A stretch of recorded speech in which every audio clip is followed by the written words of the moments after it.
லப்பைக் அல்லாஹும்ம லப்பைக், நான் ஆஜராகிவிட்டேன், நான் சரண்டராகிவிட்டேன், யா அல்லாஹ் உன்னுடைய சமூகத்தில் நான் ஆஜராகிவிட்டேன். லப்பைக் லா ஷரீக லக், உனக்கு இணையோ துணையோ பகரமோ எதுவுமே இல்லை, வணக்கத்திற்கு முழுக்க முழுக்க நீதான் தகுதியானவன், யா அல்லாஹ் உன்னை நான் சரணடைந்து விட்டேன். இன்னல் ஹம்த, எல்லா விதமான புகழ்ச்சியும், வன் நிஅமத, எல்லா விதமான நிஅமத் அருள் கொடைகளும், லக்கவல் முல்க், எல்லா விதமான ஆட்சி அதிகாரங்களும் உனக்குத்தான் சொந்தம், எனக்கு கிடையாது. புகழோ பெருமையோ பணமோ ஆட்சி அதிகாரமோ பட்டமோ அல்லது வேறு எதுவுமோ எனக்கு சொந்தம் கிடையாது, உனக்கு மட்டுமே சொந்தம். லா ஷரீக லக், எந்த விதமான இணையும் துணையும் உனக்கு இல்லவே இல்லை, யா அல்லாஹ் என்று அவனிடத்திலே அடிபணியக்கூடிய தல்வியாவை முழங்கக்கூடிய ஒரு இபாதத் இந்த ஹஜ்ஜினுடைய இந்த முதல் கடமையிலே இருக்கிறது. அன்பார்ந்த சகோதரர்களே, அஊது பில்லாஹி மினஷ் ஷைத்தானிர் ரஜீம். பிஸ்மில்லாஹிர் ரஹ்மானிர் ரஹீம். புகழனைத்தும் வல்ல நாயன் அல்லாஹ் ஒருவனுக்கே, சாந்தியும் சமாதானமும் நம் பெருமானார் முஹம்மது ஸல்லல்லாஹு அலைஹி வஸல்லம் அவர்கள் மீதும் அவர்களது குடும்பத்தார்கள் மீதும் அவர்களது உற்ற தோழர்களான சஹாபாக்கள் மீதும் தாபஈன்கள் தபஉ தாபஈன்கள் இன்னும் இந்த மார்க்கத்திற்காக தியாகங்கள் பல புரிந்த மார்க்க மூத்த அறிஞர்கள் அனைவர் மீதும், குறிப்பாக நம் அனைவர் மீதும் இறைவனின் சாந்தியும் சமாதானமும் என்றென்றும் நின்றிலங்க பிரார்த்தித்தவனாக இந்த உரையை ஆரம்பம் செய்கின்றேன். அன்பார்ந்த அல்லாஹுவின் நல்லடியார்களே, இஸ்லாமிய சகோதர சகோதரிகளே, அல்லாஹு தாலா நமக்கு வழங்கியிருக்கக்கூடிய மார்க்கம் இந்த தீனுல் இஸ்லாம். நபி ஸல்லல்லாஹு அலைஹி வஸல்லம் அவர்கள் கூறுகிறார்கள், புனியல் இஸ்லாமு அலா ஹம்சின், ஷஹாதத்து அல்லா இலாஹ இல்லல்லாஹ் வ அஷ்ஹது அன்ன முஹம்மதர் ரசூலுல்லாஹ் வ இகாமுஸ் ஸலா வ ஈதாஇ ஸகா வ ஹஜ்ஜுல் பைத்தி மன் இஸ்ததா இலைஹி சபீலா வ ஸௌமி ரமலான். நபி ஸல்லல்லாஹு அலைஹி வஸல்லம் அவர்கள் கூறியிருக்கிறார்கள், இஸ்லாம் என்கிற கட்டடமானது 5 தூண்களை கொண்டு 5 பில்லர்களை கொண்டு நிர்மாணிக்கப்பட்டிருக்கிறது. ஒன்று ஷஹாதா, அஷ்ஹது அல்லா இலாஹ இல்லல்லாஹ் வ அஷ்ஹது அன்ன முஹம்மதர் ரசூலுல்லாஹ், வணக்கத்திற்கு தகுதியும் உரிமையும் படைத்தவன் அல்லாஹுவை தவிர வேறு யாருமே இல்லை என்று நான் சாட்சி சொல்கிறேன். மேலும் நபி முஹம்மது ஸல்லல்லாஹு அலைஹி வஸல்லம் அவர்கள் அந்த அல்லாஹ்வுடைய ரசூலாக இருக்கிறார்கள் என்றும் நான் சாட்சி சொல்கிறேன் என்கிற டிக்ளரேஷன். இதை எந்த ஒரு மனிதர் மொழிந்து விட்டாரோ, தன்னுடைய உள்ளத்தில் ஏற்றுக்கொண்டு தன்னுடைய வாயினால் அதனை வெளிப்படுத்தி தன்னுடைய செயல்களால் அதனை நிரூபிக்கிறார்களோ அவர்களுக்குத்தான் முஸ்லீம்கள் என்கிற பெயர் உண்டு. ஆக சத்திய மார்க்கத்தை ஏற்றுக்கொண்ட எல்லோருக்கும் இன்னும் இதர 4 கடமைகள் இருக்கின்றன. தொழுகையை நிலைநிறுத்துதல், ஜகாத்தை வழங்கி வருதல், நோன்பு ரமலானுடைய மாதம் முழுக்க நோன்பை நோற்றல், சக்தி பெற்றிருக்கக்கூடிய மக்கள் அனைவரும் ஹஜ்ஜை நிறைவேற்றுதல் என்கிற 4 கடமைகள் இருக்கிறது. அந்த அடிப்படையிலே இன்று நம் மத்தியிலே ஒரு 5வது கடமையான ஹஜ்ஜை நிறைவேற்றக்கூடிய வகையில் ஹாஜிகளாக ஹஜ்ஜை நிறைவேற்றக்கூடிய அந்த பயணத்தை இன்று பலர் செய்து கொண்டிருப்பதை பார்த்து கொண்டிருக்கிறோம். ஆக இந்த ஹஜ்ஜை பற்றிய ஒரு சில விவரங்களை, ஹஜ்ஜின் உணர்வுகளை, ஹஜ்ஜின் தாக்கங்களை இன்ஷா அல்லாஹ் இன்றைய ஜும்மாவிலே நாம் பார்க்கலாம். அல்லாஹு தாலா இபாதத்துகளை 3 வகையாக வைத்திருக்கிறான். ஒன்று என்ன தெரியுமா? உடல் உறுப்புகளை கொண்டு நிறைவேற்றக்கூடிய அந்த இபாதத்துகள். இப்போ தொழுகை இருக்கிறது, நோன்பு இருக்கிறது, இவையெல்லாம் என்ன தெரியுமா? நம்முடைய உடலால் செய்யக்கூடிய வணக்கங்கள், இபாதத்துகள். அதே போல் அல்லாஹு தாலா உள்ளத்தால் செய்யக்கூடிய இபாதத்துகளையும் நமக்கு தந்திருக்கிறான். அதாவது திக்ருகள், இன்னும் அல்லாஹுவை நினைவு கூறுதல் என்று சொல்லக்கூடிய இவையெல்லாம் உள்ளத்தால் செய்யக்கூடிய அமல்கள், இபாதத்துகள். அதே போல செல்வத்தை கொண்டு செய்யக்கூடிய இபாதத்துகளையும் அல்லாஹ் ஆக்கி வைத்திருக்கிறான். ஜகாத், சதகா இவையெல்லாம் செல்வத்தை கொண்டு நம்முடைய வீட்டிலே நம்மிடத்திலே இருக்கக்கூடிய அந்த நிதியை கொண்டு பொருளாதாரத்தை கொண்டு செய்யக்கூடிய கடமைகள் அல்லது இபாதத்துகள். இதிலே ஹஜ் என்கிற இந்த கடமை மற்றும் மூன்றையும் ஒன்று சேர்த்து செய்யக்கூடிய ஒரு இபாதத்தாக அல்லாஹ் ஆக்கியிருக்கிறான். அது உடலாலும் செய்ய வேண்டும், உள்ளத்தாலும் செய்ய வேண்டும், நம்முடைய பணத்தை கொண்டும் செய்ய வேண்டிய வகையிலே அல்லாஹ் ஆக்கி வைத்திருக்கிறான். யாருக்கு பணமும் ஹெல்த் அண்ட் வெல்த் என்று சொல்லக்கூடிய பணமும் உடல் ஆரோக்கியமும் இருக்குமோ அவர் மீது ஹஜ்ஜி செய்வது என்பது கட்டாயமாக ஆகிவிடுகிறது. அன்பார்ந்த சகோதரர்களே, அதனால தான் அல்லாஹு தாலா குரானில் இப்படி சொல்லுவான், வ அத்திம்முல் ஹஜ்ஜ வல் உம்ரத லில்லாஹ், ஹஜ்ஜையும் உம்ராவையும் அல்லாஹுக்காக பூர்த்தி செய்யுங்கள் என்பதாக அல்லாஹு தாலா குரானிலே கூறுகின்றான். அல்லாஹு தாலா இன்னும் சொல்கிறான், வலில்லாஹி அலன்னாசி ஹிஜ்ஜுல் பைத்தி மனிஸ்ததா இலைஹி சபீலா. இன்னும் ஹஜ்ஜி செய்யக்கூடிய பயணம் செய்ய சக்தி பெற்றிருக்கக்கூடிய மனிதர்களுக்கு அல்லாஹுக்காக அந்த வீட்டை அடைந்து பைத்துல்லாவை அடைந்து ஹஜ்ஜி செய்வது கடமையாகும் என்பதாக அல்லாஹ் கூறியிருக்கிறான். ஆக ஹஜ் என்கிற இந்த கடமை வெறும் உடல் ஆரோக்கியம் மட்டும் இருந்தால் பத்தாது, செல்வ நிலையும் இருக்கணும். செல்வ நிலை இருக்கிறது, உடல் ஆரோக்கியம் இல்லை என்கிற ரீதியில் இருந்தாலும் அவர் மீது ஹஜ்ஜு கிடையாது. ஆனால் செல்வமெல்லாம் இருக்கும், உடல் ஆரோக்கியமும் இருக்கும், ரெண்டும் இருக்கும். ஆனால் ஹஜ்ஜு செய்யாத மக்கள் அதிக நபர்கள் நம்மிடையே இருந்து கொண்டிருக்கிறார்கள். ஆக அன்பார்ந்த சகோதரர்களே, எப்பொழுது நமக்கு பொருளாதார வசதி வந்து நாம் உடல் ஆரோக்கியத்தோடு இருக்கிறோமோ அப்போது ஹஜ்ஜி செய்வது நம்மீது கடமையாகிவிட்டது. அன்பார்ந்த சகோதரர்களே, ஹஜ் என்றாலே என்ன தெரியுமா? சிரமப்படுதல், தியாகம் செய்தல், சாக்ரிஃபைஸ், சிரமப்படுதல் என்கிற அந்த அர்த்தத்தை கொண்டதாக ஹஜ் என்கிற வார்த்தை இருக்கிறது. மற்ற இபாதத்துகளை விட இதற்கு நேரமும் காலமும் செய்யக்கூடிய அந்த இபாதத்துகளும் அதிகம். ஆம் அன்பார்ந்த சகோதரர்களே, இது ஏதோ ஒரு நேரத்தில் வந்துட்டு போகிற மாதிரி கிடையாது. இதற்கு ஒரு காலம் இருக்குது.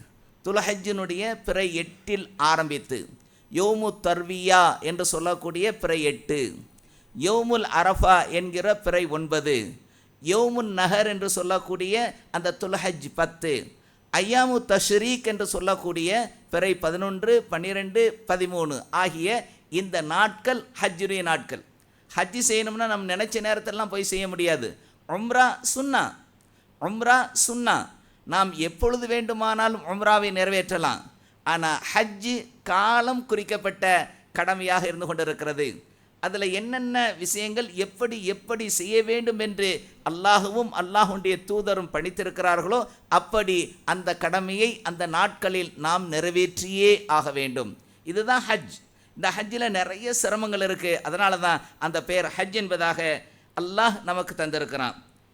எல்லா வணக்கங்களையும் விட உயர்ந்த சிறந்த ஒரு இபாதத்தாக ஹஜ் இருக்கிறது அன்பார்ந்த சகோதரர்களே. ஆனால் இன்றைக்கு சிலரை பார்க்குறோம், எப்படி இருக்கிறாங்கன்னு சொன்னால் ஹஜ்ஜை ஒரு டூர் மாதிரி செய்யக்கூடிய ஒரு நிலையில் ஆகிவிட்டதாக நான் வருத்தப்படுறேன். ஏன்னு சொன்னால், நான் ஏர்போர்ட்டுக்கு போய் ஒரு அனௌன்ஸ்மெண்ட் பண்ணுவதற்காக ஒரு காரியத்திற்காக நான் சென்றேன். அங்கே எஹ்ராம் கட்டிட்டாங்க. நிறைய பேரை கேட்குறேன், எஹ்ராம் கட்டிட்டேன். ஹஜ் கமிட்டிலேயே நாங்கள் அங்கே அந்த ஹஜ் கமிட்டியினுடைய அந்த சிறப்பு அந்த இடத்துலையே நாங்கள் கட்டிட்டோம், நிய்யத்தையும் வச்சிட்டோம். ஏன்னு சொன்னால், எஹ்ராம் கட்டுவது அந்த ஹஜ்ஜினுடைய ஃபர்லுகளில் உள்ளதல்ல. ஆனால் அதற்கான நிய்யத்து வைப்பது தான். எஹ்ராமை கட்டி நிய்யத்தை நாம் வைக்கக்கூடிய காலகட்டத்தில் ஹஜ்ஜினுடைய கடமைகளில் நாம் உள்ளே நுழைஞ்சிடறோம். அப்போ சொல்லக்கூடிய மிக முக்கியமான ஒன்று தல்வியா. அந்த தல்வியாவை சொல்லிக்கொண்டே இருக்கணும். எப்போ? காபத்துல்லாவை போய் பார்க்கக்கூடிய அந்த நேரம் வரை முழங்கி கொண்டே இருக்கணும் தல்வியாவை. ஆனால் கேட்டேன் நான் அவங்கள்ட்ட, நீங்கள் எஹ்ராம் வைத்து நியத்து வச்சிட்டிங்களா? ஆமாம், நியத்தை வச்சிட்டேன். ஆனால் பேசிக்கிட்டே இருக்கிறாங்க. ஒரு ஹஜ்ஜினுடைய உம்ராவுனுடைய அந்த மகத்துவத்தை அறிந்த மக்களாக இருந்தாங்கன்னா அவங்க வாயிலிருந்து வரக்கூடிய ஒரே வார்த்தை தல்வியா தான். ரெஸ்ட் ரூமு, பாத்ரூம் இந்த 2 இடங்களை தவிர மற்ற எல்லா இடங்களிலும் மொழிய வேண்டிய மிக முக்கியமான ஒன்று தல்வியா. அந்த தல்வியா இல்லை. இரத்த பந்த உறவுகளோடு சொந்தக்காரர்களோடு பேசிக்கிட்டே இருக்கிறாங்க. ஃப்ளைட்டு போக போகுதுங்க, எமிக்ரேஷனுக்கு வாங்க, நீங்கள் என்ன செய்யணும், போர்டிங் பாஸ் வாங்கி ஆகணும், நீங்கள் போர்டிங் கிளியர் பண்ணணும், போங்க போங்க என்று சொல்லிக்கொண்டே இருக்கிறோம். இது இபாதத்தினுடைய காலம் என்று சொன்னாலும் கூட அந்த இபாதத்தினுடைய அருமை பெருமைகள் தெரியாத மக்களாக அவங்க இருக்கிறாங்க. அதனால தான் அவங்க பேசிக்கிட்டே இருக்கிறாங்க. கடைசி முழுக்கும் கழுத்தை பிடிச்சி அவங்கள உள்ள தள்ளுற வரைக்கும் அவங்க பேசிக்கிட்டே இருக்காங்க. இது ஒரு டூர் மாதிரி இருக்குது. ஏன்னா ஹஜ்ஜை பற்றிய அருமைகளும் பெருமைகளும் அதனுடைய உணர்வுகளும் அதனுடைய தாக்கங்களும் தெரியாத நிலையில் இருப்பதனால்தான் அன்பார்ந்த சகோதரர்களே. ஆகவே ஒரு சில விஷயங்களை மட்டும் உங்கள் மத்தியிலே நான் கூறலாம் என்று ஆசைப்படுகின்றேன். அன்பார்ந்த சகோதரர்களே, ஹஜ்ஜி என்னென்ன குணங்களை என்னென்ன தன்மைகளை நமக்கு ஏற்படுத்த விரும்புகிறது என்கிற சில விஷயங்களை உங்களுக்கு நான் சொல்கிறேன். முதல் விஷயம் என்ன தெரியுமா? சிறந்த அடியானாக யார் ஹஜ்ஜி செய்கிறாரோ அவரை அல்லாஹ் மிகச்சிறந்த அடியானாக ஆக்க விரும்புகிறது. ஹஜ்ஜுடைய முதல் தாக்கம், ஹஜ்ஜுடைய முதல் உணர்வு இதுதான். அல்லாவிற்கு முழுக்க கீழ்ப்படிந்து அடிபணிந்து அவனுடைய கட்டளைகளுக்கு முழுக்க ஏற்று நடக்கக்கூடிய ஒரு நிலையில் இந்த ஹஜ் அவனை ஆக்குகிறது. அல்லது அந்த ஹஜ்ஜில் தமத்து என்று சென்றால் முதலிலே உம்ராவுக்கு சென்று உம்ராவை செய்துவிட்டு ஹஜ்ஜுக்காக இருக்கக்கூடிய இவர்களுக்கு ஏற்படுத்துகிறது. அல்லாஹுவை பணிந்து அல்லாஹுவை பயந்து அல்லாஹுவை வணங்குகின்ற ஒரு நிலையிலே இந்த ஹஜ் முதலிலே அந்த அடியானை ஆக்குகிறது. ஹாஜியை அல்லாஹுடைய அடிமை என்கிற அந்த உணர்வை அவர்களுக்கு ஆழமாக ஊட்டக்கூடிய ஒரு இபாதத் இந்த ஹஜ். அன்பார்ந்த சகோதரர்களே, அல்லாஹு தாலா என்ன செய்கிறான் தெரியுமா? தன்னுடைய அடியார்களை அழைக்கிற போது இபாதுர் ரஹ்மான், அளவற்ற அருளாளனின் அடிமைகள். அல்லாஹ் எல்லா இடத்துலையும் எப்படி தன்னுடைய அடியார்களை அழைக்கிறான்னு சொன்னால் அப்து, இந்த வார்த்தை தான். அடியார்கள், எனக்கு கீழ்ப்படிந்து வாழக்கூடிய அந்த அடியார்கள். நபிமார்களை எல்லாம் அல்லாஹ் அழைக்கக்கூடிய காலகட்டத்தில் நூ அலைஹிஸ்ஸலாம் அவர்களை இப்படித்தான் சொல்லுவான், இன்னஹு கான அப்தன் ஷுக்கூரா. ஆக இந்த மாதிரி, அதாவது தன்னுடைய வாழ்நாளில் எந்த நேரத்திலையும் தன்னை வணங்கி வழிபட தனக்கு கீழ்ப்படிந்து வாழக்கூடிய ஒரு நிலையில் ஹாஜிகள், இந்த மனிதர்கள் இருக்க வேண்டும் என்கிற உணர்வை ஊட்டக்கூடிய மிக முக்கியமான ஒன்றாக இது இருக்குது. தொழுகையிலும் இருக்கத்தான் செய்யுது, மற்ற இபாதத்துகளில் இருக்குது, ஆனால் அதிகப்படியாக இந்த ஹஜ்ஜில் தான் இருக்கிறது. அன்பார்ந்த சகோதரர்களே, முதல்ல என்ன செய்கிறோம்? உடைகளை மாற்றுறோம். சாதாரண ஆடையிலிருந்து இஹ்ராமுடைய ஆடைக்கு போகிறோம். 2 வெள்ளை நிற ஆடைகள் ஆண்களுக்கு, ஒரு மேலாடை ஒரு கீழாடை. இந்த ஆடையை அணிகிறோம். இந்த ஆடைக்கு பேர் தான் இஹ்ராம். அதாவது நாம் சாதாரணமாக இருக்கக்கூடிய அந்த காலகட்டத்தில் இந்த ஆடையை அணிந்து அந்த நியத்தை இஹ்ராம், அந்த உம்ராவுக்கு ஹஜ்ஜுக்குரிய நியத்தை நாம் செய்த உடனேயே சில செயல்கள் நமக்கு ஹராமாக்கப்படுகிறது. ஆகவே தான் இந்த ஹராமாக்கிய உடைக்கு சொந்தமாக இருக்கக்கூடிய ஒரு ஆடையைத்தான் இஹ்ராமுடைய ஆடை என்று சொல்கிறோம். இது வெள்ளை நிற ஆடை, மேலாடை கீழாடை. சொல்லிட்டு என்ன செய்கிறோம்? மறுமையில் நாமெல்லாம் ஒன்று கூடுவோம். பார்த்தீங்களா? மறுமையில் நம்ம எல்லாம் ஒன்று கூடுவோம். அல்லாஹு தாலா இப்படி கூறுகிறான், வகுல்லுஹும் ஆத்திஹி யௌமல் கியாமதி ஃபர்தா. அனைவரும் நாளை மறுமை நாளில் தனியாக என்கிட்ட நீங்கள் வரணும் தெரியுமா அப்படின்னு அல்லாஹ் கேட்குறான். ஆக மறுமையில் நீங்கள் என்னிடத்தில் வருவதைப் போல அடிபணிந்த, ஏன்னா நாளைக்கு மறுமை நாளில் அல்லாஹு தாலா எல்லாரையும் விசாரணைக்கு அழைப்பான். விசாரணைக்கு அழைக்கிற போது எந்த விதமான ட்ரெஸ்ஸும் போடாமல், கால் அணிகளும் நாம் செப்பல் கூட போடாத நிலையில் அப்படியே அல்லாஹுடைய அழைப்பை ஏற்று சஃபா அப்படியே அணியாக வருவோம் மறுமையில் அல்லாஹுடைய விசாரணைக்கு. அதை அல்லாஹு தஆலா இங்கே சுட்டி காட்டுறான். எப்படி நீங்கள் வருவீங்களோ மறுமையில், அதுபோல் நீங்கள் எனக்கு ஹஜ்ஜில் என்னுடைய அடிமையாக வாங்க என்பதாக அல்லாஹு தஆலா அழைக்கிறான். நபி ஸல்லல்லாஹு அலைஹி வஸல்லம் அவங்க சொல்கிறாங்க, யுஹ்ஸருன்னாஸ் யௌமல் கியாமா ஹுஃபாத்தன் உராத்தன் அர்லா என்பதாக நபி ஸல்லல்லாஹு அலைஹி வஸல்லம் சொல்கிறாங்க. செருப்புக்கள், ஆடைகள் இவைகளெல்லாம் இல்லாமல் பிறந்த மேனியோடு, எந்த ட்ரெஸ்ஸும் இல்லாத நிலையில், ஹத்னா செய்யப்படாத நிலையில் நீங்கள் நாளைக்கு அங்கே வருவீங்க பார்த்தீங்களா எங்கள் மறுமை நாளில். அதே போல் ஒரு நிலையை அல்லாஹு தாலா இந்த ஹஜ்ஜின் போது எஹ்ராமை அணிந்து அவர்களை அல்லாஹ் அழைக்கிறான். எஹ்ராமோடு வருவாங்க. எஹ்ராம் போட்டு நியத் வச்ச உடனே செய்யக்கூடிய அந்த இபாதத் தல்பியா. தல்பியா லப்பைக் அல்லாஹும்ம லப்பைக் லப்பைக் லா ஷரீக லக லப்பைக் இன்னல் ஹம்த வன்னிஅமத லக வல் முல்க் லா ஷரீக லக். எவ்வளவு அருமையான ஒரு தௌஹீதை நிலைநாட்டக்கூடிய ஒரு தல்பியா தெரியுமா அன்பார்ந்த சகோதரர்களே. லப்பைக் அல்லாஹும்ம லப்பைக், நான் ஆஜராகிவிட்டேன், நான் சரண்டராகிவிட்டேன், யா அல்லாஹ் உன்னுடைய சமூகத்தில் நான் ஆஜராகிவிட்டேன். லப்பைக் அல்லாஹும்ம லப்பைக் லப்பைக் லா ஷரீக லக், உனக்கு இணையோ துணையோ பகரமோ எதுவுமே இல்லை, வணக்கத்திற்கு முழுக்க முழுக்க நீதான் தகுதியானவன், யா அல்லாஹ் உன்னை நான் சரணடைந்து விட்டேன்.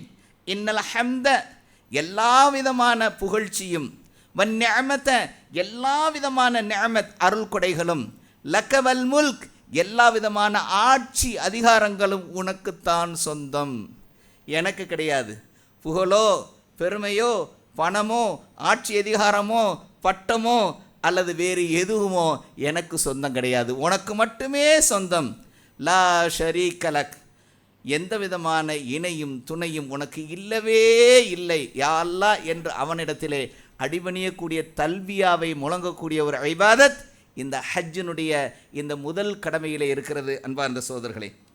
அது மாத்திரம் இல்லை, இந்த இதில் ஹஜ்ஜில் இந்த எஹ்ராமை போட்டு நியத்தை வச்சு தல்பியாவை முழங்கி செல்லக்கூடிய அந்த ஹாஜிகள் சில விஷயங்களை தடுக்கப்பட்டிருக்கிறாங்க.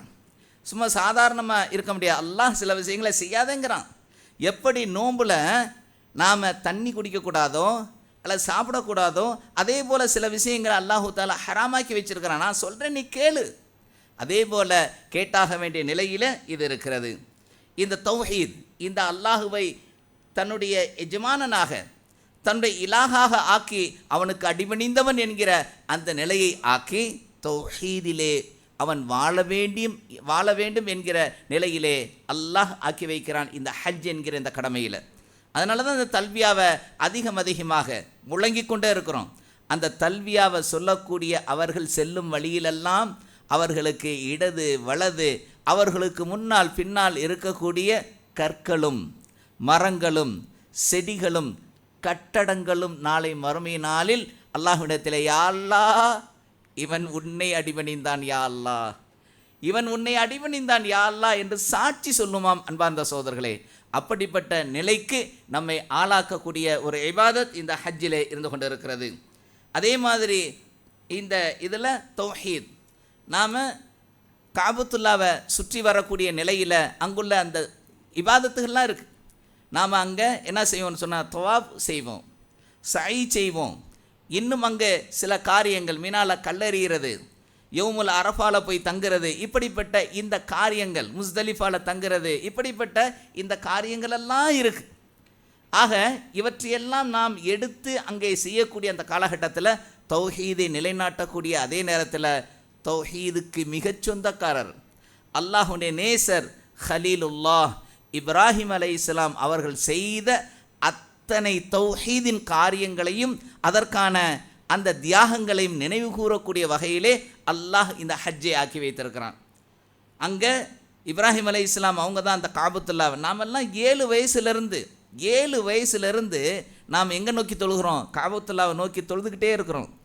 அல்லாஹ் அக்பர், யா அல்லாஹ் நான் இந்த லொஹருடைய தொழுகையை இந்த அசருடைய தொழுகையை இமாம் ஜமாத்தோடு கிபிலாவை முன்னோக்கி தொழுகிறேன் என்று ஒவ்வொரு தொழுகையிலும் நாம் நியத்து வச்சு தொழுகிறோம்.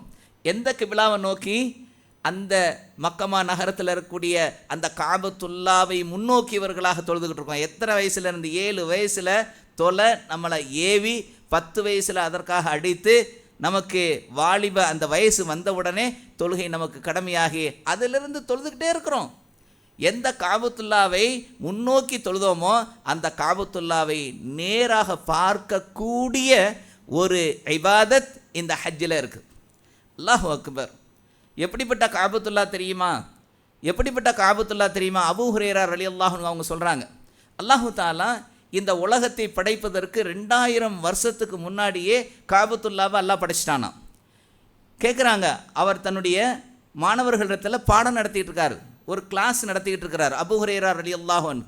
அப்போ சொல்கிறாங்க, அல்லாஹ் 2000 வருடத்திற்கு முன்னாடியே காபத்துல்லாவை கட்டியதாக நபி ஸல்லல்லாஹு அலைஹி வஸல்லம் அவங்க மூலமாக நான் அறிந்திருக்கிறேன். சொன்ன உடனே கேட்குறாங்க, உலகத்தை படைக்கிறதுக்கு முன்னாடியேவா, 2000 வருடத்திற்கு முன்னாடியேவா காபத்துல்லாவை என்று கேட்டபோது அபூ ஹுரைரா ரலியல்லாஹு அன்ஹு அவங்க பதில் சொல்கிறாங்க, அல்லாஹு தாலா முதலிலே இந்த உலகத்தை படைப்பதற்கு முன்னால் உலகம் முழுக்க தண்ணீராக ஆக்கி வைத்திருந்தான். தண்ணீரை முதலில் படைத்து அந்த தண்ணீராக இருந்தது. அந்த தண்ணீரின் மீது தான் அல்லாஹ் தன்னுடைய அர்ஷை உயர்த்தி வைத்திருந்தான். இந்த தண்ணீரிலே ஒரு பகுதி இருந்தது. அந்த பகுதி எப்படி இருந்தது என்று சொன்னால், அந்த தண்ணீரின் மையப்பகுதியில் ஒரு நுரை போல ஒரு இடம் இருந்தது. அந்த நுரை போல இருந்த அந்த இடத்திலே 2 மலக்குகளை அல்லாஹ் நிர்மாணித்தானாம். நீங்கள் இங்கிருந்து என்னை வணங்கி கொண்டிருங்கள் என்பதாக அந்த 2 மலக்குகளை அந்த இடத்திலே அல்லாஹ் நிர்மாணித்தானாம். அந்த 2 மலக்குகளும் இபாதத் செஞ்சுக்கிட்டே இருந்தாங்களாம். எப்போ அல்லாஹு தாலா இந்த உலகத்தை படைத்து அந்த உலகத்திலே ஆதம் அலைஹிஸ்ஸலாம் அவர்களை அனுப்ப வேண்டும் என்று படைத்து அனுப்பினானோ அதுவரை அந்த இடத்திலே அல்லாஹு தாலா அந்த 2 மலக்குகள் மட்டும் ஒரு கூடாரம் போல வைத்து அதிலே வணங்கி கொண்டிருந்தார்களாம். ஆதம் அலைஹிஸ்ஸலாம் அவர்கள் பூமியில் இறக்கிய போது, உலகத்தை படைத்த போது அதை அல்லாஹு தாலா அந்த இடத்திலே கூடாரம் போல ஆக்கினானாம்.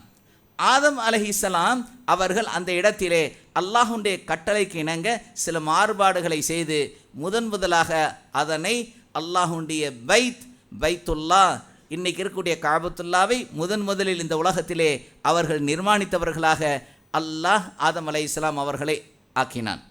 ஆக அன்பார்ந்த சகோதரர்களே, காபத்துல்லா என்பது அல்லாஹ் இந்த உலகத்தை படைப்பதற்கு 2000 வருடத்திற்கு முன்பதாக அல்லாஹ் படைத்தான். ஆக அன்பார்ந்த சகோதரர்களே, இந்த காபத்துல்லாவை நேரடியாக பார்க்கக்கூடிய ஒரு உணர்ச்சி, காபத்துல்லாவை யாரெல்லாம் பார்க்குறாங்களோ உண்மையிலேயே அவருடைய உள்ளம் அந்த காபத்துல்லாவோடு உணர்வோடு கலந்திருந்தால் காபத்துல்லாவை பார்க்கக்கூடிய ஒவ்வொரு முஸ்லீம் கண்களிலிருந்து கண்ணீர் தாரை தாரையாக வடியும். கண்கள் அதை பார்த்த உடனேயே அப்படி தானே அழுவோம்.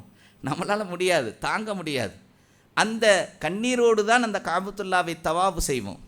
அதே மாதிரி அந்த இடத்தில் தான் ஜம்சம் கிணறை நபி இப்ராஹிம் அலைஹிஸ்ஸலாம் அவர்களுடைய ஃபேமிலி தியாகம் செய்யக்கூடிய காலகட்டத்தில் அல்லாஹ் உருவாக்கியது. அதே போலத்தான் அந்த ஜம்சம் கிணறு உருவாவதற்கு முன்னால் இப்ராஹிம் அலைஹிஸ்ஸலாம் அவர்களுடைய மனைவி ஹாஜரா அலைஹிஸ்ஸலாம் அவர்கள் தண்ணீருக்காக சஃபா மர்வா அந்த மலையிலே தொங்கோட்டம், சை என்று சொல்லக்கூடிய அந்த தொங்கோட்டத்தை நிகழ்த்தியிருக்கிறார். தன்னுடைய மகன் இஸ்மாயில் அலைஹிஸ்ஸலாம் அவர்களை அறுத்து பலியிட வேண்டும் என்று முயற்சித்த போது கத்தி அறுக்காத நேரத்திலே அந்த கத்தியை தூக்கி எறிந்து அவர்கள் செய்த அதை நினைவூட்டக்கூடிய வகையிலே ஷைத்தான் வழிகெடுக்க முயற்சி செய்தான்.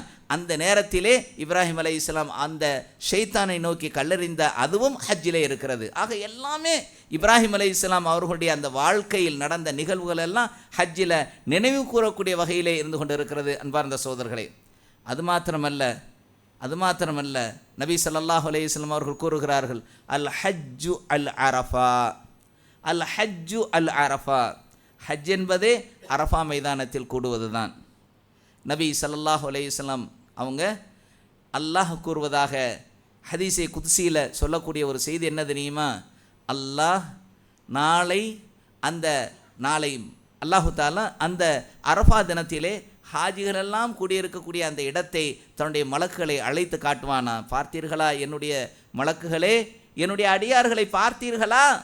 எஹ்ராமுடைய ட்ரெஸ்ஸில் அந்த புழுதி, மண், அந்த தூசி எல்லாம் படிந்த நிலையில் நீங்கள் ஹஜ்ஜி செஞ்ச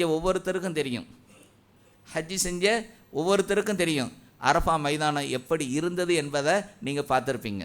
எங்கே பார்த்தாலும் சரி, எந்த இடத்தை பார்த்தாலும் சரி, யாரை பார்த்தாலும் சரி, அல்லாஹ்விடத்தில் கையேந்தி கண்ணீர் மல்கி யா அல்லாஹ் என்று அழுது கொண்டே துவா கேட்டுக்கிட்டு இருப்பாங்க. யாருக்கு கல் மனசு இருக்கோ அவன் கூட அந்த காட்சியை பார்க்கிற போது அழக்கூடியவனாக இருப்பான். அப்படிப்பட்ட ஒரு மைதான் தான் அரஃபா மைதான். அன்பார்ந்த சகோதரர்களே, எல்லாரும் அழுவாங்க, யா அல்லாஹ் யா அல்லாஹ் யா அல்லாஹ் யா அல்லாஹ் எனக்கு குடு யா அல்லாஹ் என்று அரஃபா மைதானத்தில் கதறி அழக்கூடிய அந்த காட்சியை மலக்கள்கிட்ட சொல்லிட்டு சொல்லுவானா, என்னுடைய அடியார்களை பார்த்தீங்களா, எப்படியெல்லாம் கதறிக்கொண்டு இந்த நிலையில் இங்கே இருக்கிறாங்க பார்த்தீங்களா? அல்லாஹ் கேட்பானா, ஆம் யா அல்லாஹ், இதற்கு என்ன கூலியை நான் வழங்குவேன் தெரியுமா என்று கேட்பானா. மலக்கள் சொல்லுவாங்களா, யா அல்லாஹ் நீயே அறிந்தவன், யா அல்லாஹ் உனக்கு மட்டும்தான் தெரியும் என்று சொன்னபோது அல்லாஹ் சொல்வானா, இந்த ஹஜ்ஜை நான் மக்பூலாக ஒப்புக்கொள்ளப்பட்ட ஹஜ்ஜாக மப்ரூரான ஹஜ்ஜாக யாருடைய ஹஜ் அமையுமோ அவர்களுக்கு நான் சொர்க்கத்தை வழங்குவேன். அல்லாஹு அக்பர். வேறு என்னங்க வேணும்? வேறு என்ன வேணும்? ஹஜ்ஜிக்கு கூலி என்ன தெரியுமா? ஒப்புக்கொள்ளப்பட்ட ஹஜ்ஜிக்கு கூலி என்ன தெரியுமா? சொர்க்கம். அல்லாஹ் தன்னுடைய மலக்குகளை வைத்து சாட்சியம் அளிக்கிறான். நான் என்ன கூலி செய்வேன், என்ன கூலி தருவேன் தெரியுமா? சொர்க்கத்தை தான் தருவேன். ஆக அன்பார்ந்த சோதரர்களே, ஹஜ்ஜிக்கு செல்லக்கூடிய ஹாஜிகள் அவர்களுடைய ஹஜ்ஜி ஒப்புக்கொள்ளப்பட்டால் கூலி என்ன தெரியுமா? சொர்க்கம்தான். மேலும் நபி ஸல்லல்லாஹு அலைஹி வஸல்லம் அவங்க சொல்கிறாங்க, யார் ஒருவர் இஹ்லாஸான நியத்தோடு ஹஜ்ஜை நிறைவேற்றி திரும்புவாரோ அவருக்கு என்ன கிடைக்கும் தெரியுமா? அவர் அன்று பிறந்த பாலகனை போல தூய்மையான நிலையில் அவர் ஊர் திரும்புவார். அல்லாஹு அக்பர். ஹஜ்ஜிக்கு போயிட்டு திரும்பக்கூடியவர்களுடைய நிலை என்ன? ஒரு குழந்தை பிறந்துச்சின்னா ஏதாவது குறைகள் இருக்குமா, குற்றம் இருக்குமா, பாவம் இருக்குமா? எந்த பாவத்தையுமே அறியாத அந்த பச்சிலம் குழந்தை, அன்று பிறந்த அந்த குழந்தை அந்த நிலையில் ஆகி திரும்பி வர்றாங்க. வேறு என்ன வேணும்? அன்பார்ந்த சோதர்களே, இதெல்லாம் ஹஜ்ஜில் கிடைக்கக்கூடிய நிஅமத்துகள். அது மாத்திரம் இல்லை, யார் ஹஜ்ஜிக்கு சென்று வருவாரோ அவரை அல்லாஹ் ஏழையாக ஆக்க மாட்டான். நபி ஸல்லல்லாஹு அலைஹி வஸல்லம் அவங்களுடைய வார்த்தை. ஹஜ்ஜிக்கு சென்று வரக்கூடியவர்களுடைய வாழ்க்கையில் அல்லாஹ் என்னையாக்க மாட்டான்? வறுமையை தரமாட்டான். அல்லாஹ் அவர்களை ஏதாவது ஒரு நிஅமத்தை கொண்டு அவர்களை பாதுகாத்து கொண்டே இருப்பான். இவ்வளவு நன்மைகள், இவ்வளவு தாக்கங்கள், இவ்வளவு உணர்வுகள் கொண்டிருக்கக்கூடிய இந்த ஹஜ்ஜிக்கு ஹாஜிகள் சென்று வந்தவங்க அல்ஹம்துலில்லாஹ் அதை அடைந்திருப்பீங்க. இன்னும் செல்லாதவர்கள் அந்த ஹஜ்ஜிக்காக நியத்து வைங்க. சில பேரை கேட்பேன், நீங்கள் ஹஜ்ஜிக்கு போகணுன்னு நியத்து வச்சுருக்கீங்களா? ஆமாம் வச்சுருக்கிறேன். 4 வருஷம் ஆச்சு, அப்பவும் சொல்லிக்கிட்டே தான் இருக்கிறார். 4 வருஷமாக கேட்டேன். 4 வருஷமாக என்ன சொன்னாங்கன்னா, ஆமாம் ஹஜ்ஜிக்கு போகணுன்னு நியத்து வச்சுருக்கிறேன். அந்த நேரத்தில் தான் நான் கேட்டேன், 4 வருஷமாக ஹஜ்ஜிக்கு போகிறேன்னு நியத்து வச்சுருக்கீங்களே, எந்த வருஷம் போகிறது நியத்து வச்சிங்கன்னு கேட்டேன். அன்பார்ந்த சகோதரர்கள், சும்மா நியத்து வைக்கக்கூடாது. நீங்கள் அடுத்த வருஷம் நான் ஹஜ்ஜிக்கு போகணும்னு சொல்லி நியத்து வச்சிங்கன்னா அல்லாஹ் அந்த சூழ்நிலையை ஆக்கி உங்களை அனுப்புவான். நான் அப்படி தான் நியத்து வச்சேன். என் கூட ஒர்க் பண்ண அந்த ப்ரொஃபஸர் அவங்க போகிற போது, அடுத்த வருடம் யா அல்லாஹ் எனக்கு ஹஜ்ஜி செய்யக்கூடிய பாக்கியத்தை தான் சொன்னேன். அந்த நேரத்தில் என்னுடைய கையில் காசு இல்லை, ஆனால் அடுத்த வருடமே அல்லாஹ் அதை செய்யக்கூடிய பாக்கியத்தை தந்தான். எந்த விதமான காசும் இல்லாத நம்முடைய மர்க்கஸை சேர்ந்த ஒரு சகோதரர், அவர்கிட்ட காசே கிடையாது, ஹஜ்ஜிக்கு போகக்கூடிய ஒரு நிலையே இல்லை. ஆனால் ஹஜ்ஜிக்கு போகணும்னு சொல்லிட்டு எழுதியெல்லாம் போட்டார், காசு இல்லை. ஆனால் என்னாச்சு, இடையில் அல்லாஹு தாலா ஒரு பெரும் பணக்காரரை அவருக்கு ஹஜ்ஜிக்கான பணத்தை கட்ட வைத்தான். அன்பார்ந்த சகோதரர்களே, நிய்யத்து சரியாக இருக்கணும். நாம் ஹஜ்ஜிக்கு போகணுங்கிற நிய்யத்தை, நான் இந்த வருஷம் போகணும் அல்லது அடுத்த வருஷம் போகணும், அதுக்கு அடுத்த வருஷம் போகணும் என்கிற அந்த வருடத்தையும் சேர்த்து நீங்கள் நியத்து வச்சிங்கன்னா அல்லாஹ் அதற்காக உதவுவான். இன்னமல் அமாலு பின் நியாத், all deeds are based upon intention. எண்ணங்களின் அடிப்படையில் தான் செயல்கள் அமைகின்றன. எண்ணங்களை நல்லாக்குங்க. ஹஜ்ஜிக்கு போகணுங்கிற அந்த நியத்தை ஆழமாக வைங்க. அல்லாஹு தாலா அத்துணை பேரையும் ஹாஜிகளாக்கி நம்முடைய பாவங்கள் அனைத்தையும் மன்னித்து பச்சினம் பாலகனாக ஆக்கி நம்முடைய ஹஜ்ஜிக்கான கூலியாக சொர்க்கத்தை அல்லாஹ் வழங்குவானாக என்று கூறி முடிக்கின்றேன். வ ஆகிரு தஅவானா அனில் ஹம்துலில்லாஹி ரப்பில் ஆலமீன்.